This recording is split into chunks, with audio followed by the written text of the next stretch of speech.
Okay, what about Derrick White and Porzingis, some of these other guys who we do expect to be on the move? So, were people talking about that at all? Yeah, so the MFFL, the Mavericks fan base is out here shouting out CBS Sports that they put out a mock trade for Derrick White. And the Celtics would get in return P.J. Washington, Caleb Martin, Dwight Powell, a 2029 and 2032 first-round pick. What do you think about this one, Travis? Man, again, we preface everything by saying we don't want any of these guys to go, but this is business. I don't hate that trade. The only thing about that is, here's why. I don't know comparison to other teams if you're going to get more than that. Yeah.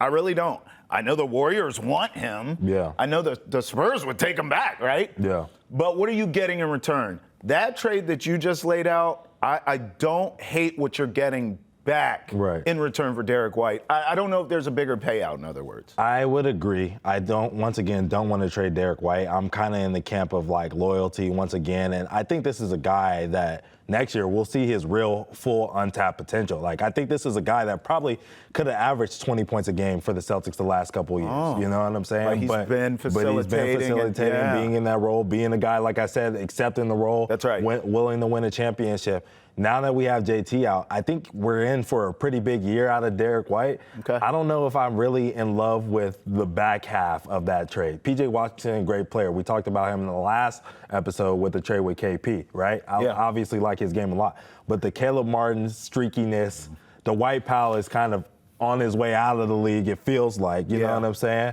And then with those 2 first-round picks, with them having Kyrie, with them having AD, with them drafting Cooper Flagg in this upcoming draft, which, I wish Boston could get in on that instead. I mean, if we talking fantasy, can we make that happen? Nico, if you want to make another one happen, dog, our phone lines are open. Yeah, hey, Nico. Yeah, this is Brad Stevens. How you doing, man? Hey, listen, I'm just here to fleece you like everyone else. You ready to talk? Great. Yeah, if that were the case, that would be a little bit different, but that's not the case. They're going to draft Cooper Flagg here, as we all assume. Yeah. And so this team is probably going to be pretty good in 2029 and 2032, which means those first-round draft picks aren't as valuable as I would like. So what about Porzingis? Are people trying to ship him off or what? So they are trying to ship him off. All right. This one is also from Bleacher Report. Andy Bailey, predicts the Los Angeles Lakers will trade Rui Hachimura, Maxi Kleber, a first-round pick in 2030 pick swap, 2032 first-round pick swap to land Kristaps Porzingis. What do you think about this? I mean, I'd take this too. This feels inevitable that he's gone. And again, as I'm looking at this return on the investment, right, of trading Porzingis to the Lakers for that, it's a decent return back. Yeah. Rui, I covered in Washington. I covered his draft and his subsequent time with the Wizards. He is what he is. Yeah. He is at his peak now. Yeah. He is a solid NBA serviceable player who can get you some boards, he can get you some points. He is consistent. He does play defense. He's a great teammate, great locker room guy, smart as a whip. But that's what he is. There's no ceiling here. Right. You're getting what you get, right? But that can work. Listen, the draft picks, I don't hate that trade. And again, a lot of it is because it feels inevitable. Porzingis, Holiday, these are guys that you feel like are going to go. So I'm automatically thinking, what can I get in return and maximize? It's not necessarily a star.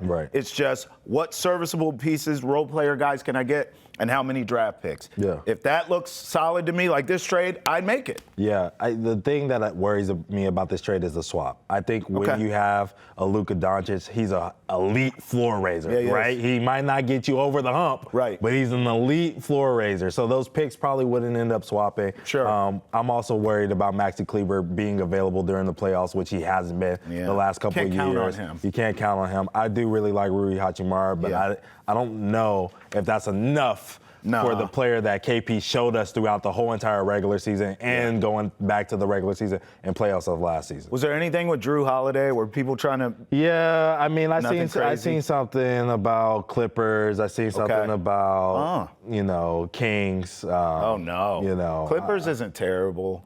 I guess if it's Clippers, that means Harden's gone, right? I doubt it.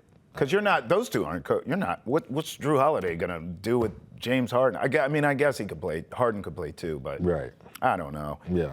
I just feel like even though I traded everyone from the roster to start the show, in all honesty, it is like an emotional thing that a lot of these dudes, not Jaylen Brown, not Jason Tatum, of course, and probably not Derrick White, but certainly some of these other guys like Porzingis and Holiday, we know are going to be gone. And it's a difficult reality to face. Is that fair to say? Yeah, it is a difficult reality. And, you know, with every guy we brought up, I'm like, I don't want to trade him, I don't want to trade him. You know, it's mostly the top three, you know, Derrick White, JB, JT, I don't want out of here. But the other ones I'm okay with seeing to go to brighter pastures, you know what I'm saying? Fair enough.